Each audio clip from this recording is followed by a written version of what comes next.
Warning. What you're about to see is a guy who is attempting to restore a junked FZ-750 for the very first time. He's had some minor experience repairing things, but is otherwise a novice.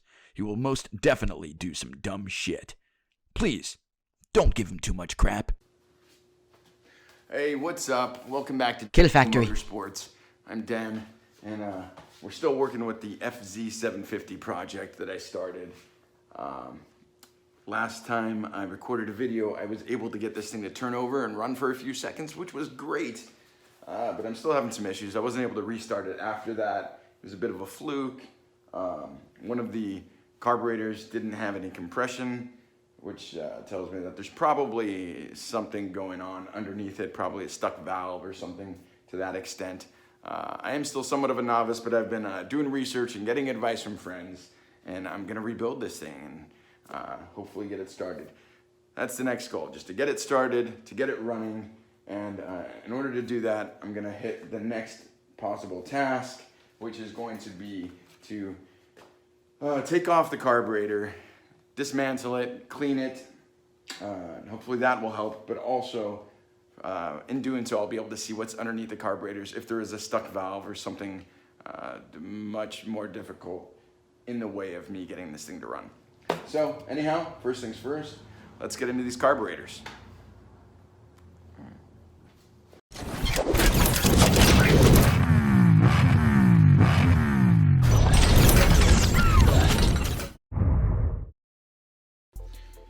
First things first, in order to get to the carburetors, underneath the gas tank you'll see this air filter housing. That's just got to come off. I took this thing off a long time ago. Some of the hoses were connected to different parts of the carburetor. I don't exactly remember its arrangement at this point. I will make sure I do know that arrangement when I put this thing back together. But to get to the carburetors, first thing you gotta do is disconnect these hoses, pull off the air filter housing. Some people's bikes may have been upgraded because it's somewhat difficult to find those air filter housings. They may have been upgraded or downgraded, as I would think, with these aftermarket air filters.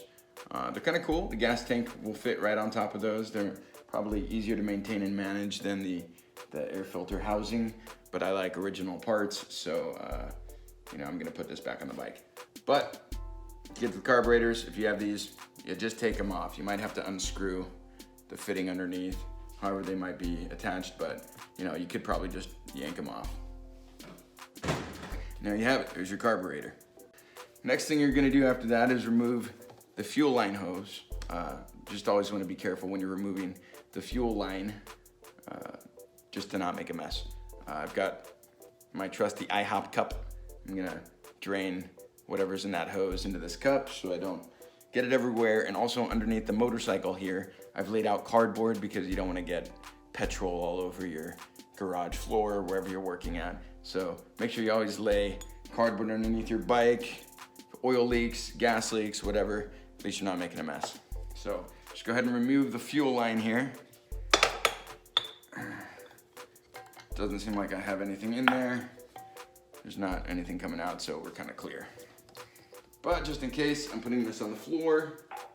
It's a long fuel line. I have it this long specifically right now just for testing because I can have this fuel line run into a gas can rather than have it attached to a gas tank. That's why it's so long right now. As far as the future of the build, I will end up cutting that gas line shorter just so it's a quick run right to the carburetors. But anyway, let's get on with removing this thing.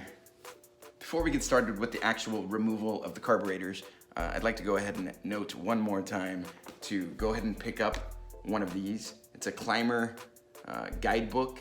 This basically has everything for the service, repair, and maintenance of your bike. Any bike you own, there's probably a climber for it. I picked this one up at AutoZone. I believe you can order them online, which might be the easiest because, the AutoZone, your local AutoZone might not have every single bike that's ever existed. So make sure to get one of these things. I've gone on the internet so many times looking for references on how to do stuff. I do appreciate when there's a video, but I can't always find videos, especially for this somewhat rare bike. So that's why I'm making one here. And I am going to be going by this climber book. As you can see, I have it up to the carburetor section, and we're just gonna go step by step and figure out how to get this thing removed in the most professional way possible. Okay, first things first. First step in removing the carburetor, you've got to remove the throttle cable. So you twist the throttle. You see that movement there? That's the cable we've got to remove, and it is right here. All right, first things first. Right here, this is the one in back that's connecting to the throttle. All right, that's connecting to the carburetors there. It's this one right here. So I'm just gonna, with my fingers, kind of unscrew that and pull it out of its little housing there.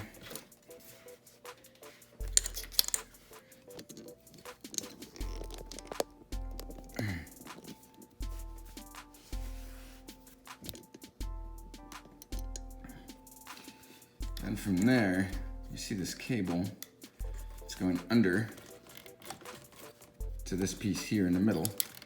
You see that spinning? So we've got to get it out of there. I'm gonna get my hands underneath.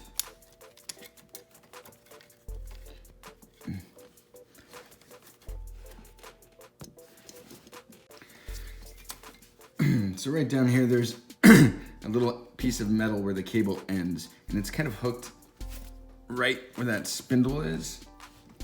You know, when you pull the throttle, it moves this piece, and it's connected right underneath, and it's almost impossible to just get there with your fingers. So since I've disconnected the throttle up here and there's a lot of looseness in play, I figured it's gonna be easier to actually just pull off the carburetors themselves.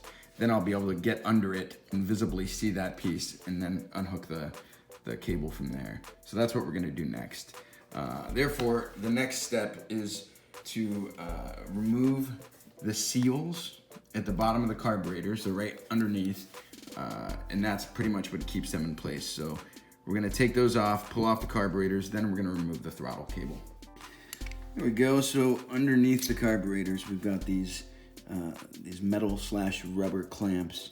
These are directly what's holding the set of carburetors onto the engine. So we're gonna remove these, and then hopefully we'll be able to get to the throttle cable and then completely take this off of the bike.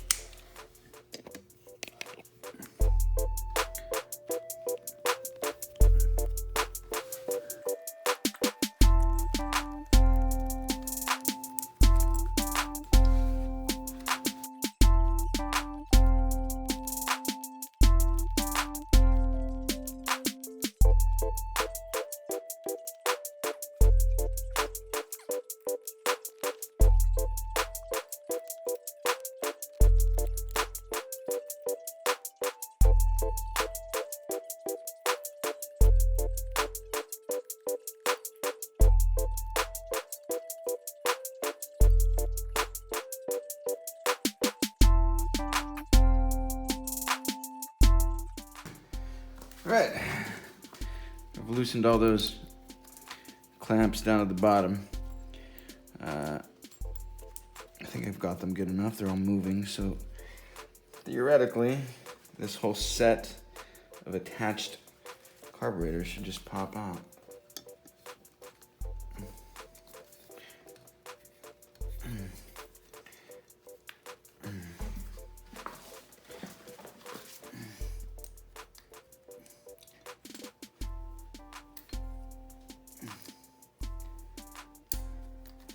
Well, that doesn't seem to be the case right now. I'm just gonna loose these up a bit more, just to make it a little easier to remove them.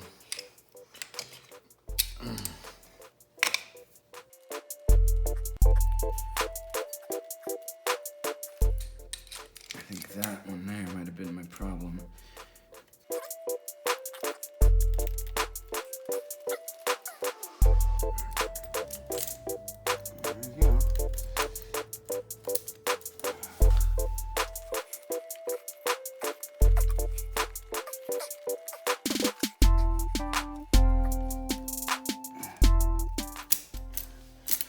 Slipping those metal clamps off a little bit.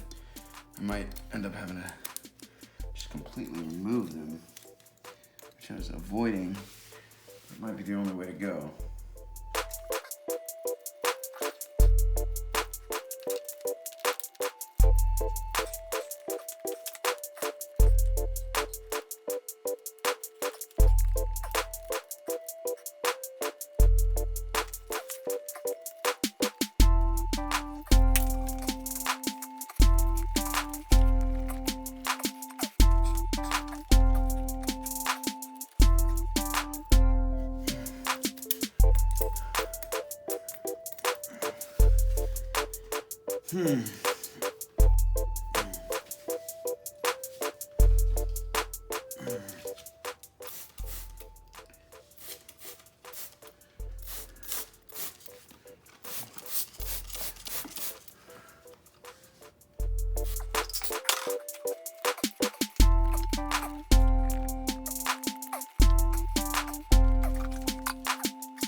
Okay, these things have been quite difficult to take off.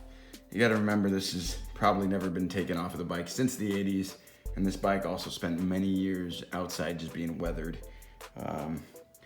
In the manual, it was telling me to jiggle and jiggle and jiggle to try and pull them all up at the same time, but that rubber at the bottom was just like glued in. Eventually what I was able to do was get my hand up here on the frame and get my finger underneath the carburetor there and use both hands and just kind of wedge it up, and it finally popped out of that rubber.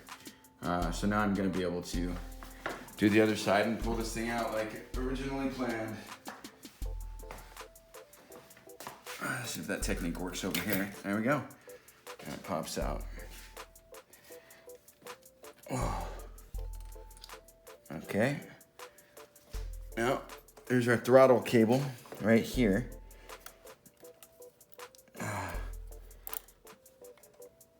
And that's where it's connected right there. So I'm gonna take my finger, pull that back, and then I should be able to pull out this cable. There we go.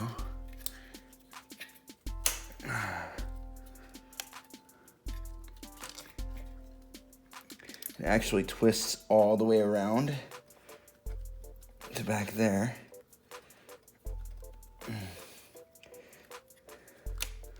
Let's see.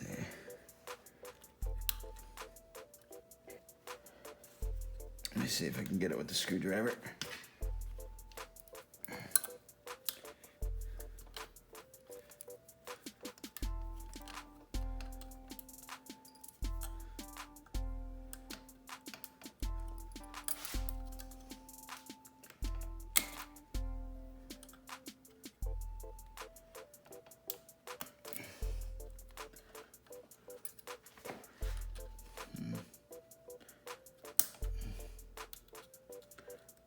You know what? There we go. I don't know if you caught that. I didn't need to pull it all the way around. I just got to put it right to where that gap is. Shove it right through. There we go. We've disconnected the throttle cable from the carburetors. Now you can see in there our butterfly valves.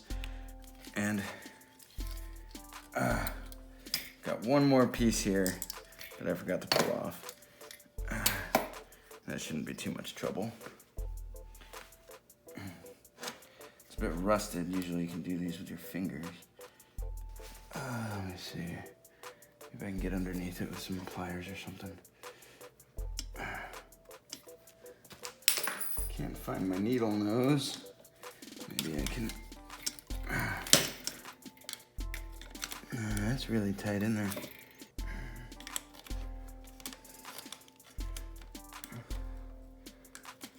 There we go.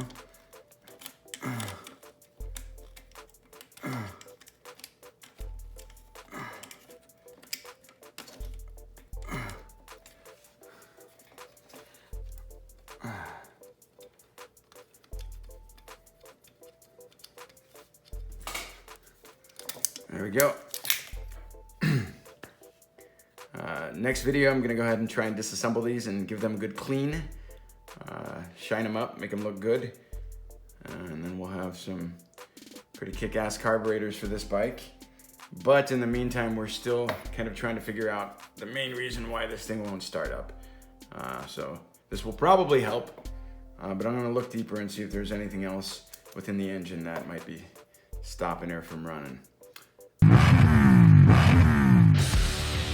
All right, that's it. Thanks for watching. That was our video of removal of the throttle cable and carburetors from the FZ750. Looks like we did a pretty good job. Pretty nice looking part. Next time we're gonna take these apart, clean them, and pretty much guarantee that they're not the problem issue with this bike. We're also gonna dig deep further and see if there's something like a stuck valve or something within the bike that might be causing the problem. But right now we got this baby out. Thanks for watching. Please like, subscribe, leave comments below. Let me know if you have any tips or tricks or anything. I am still pretty much a novice at this, but I like getting my hands dirty and I think I'm doing an okay job. So please let me know how you feel down in the comments. Like, subscribe, hit that notification bell for more videos, and we'll see you on the next one. Thanks.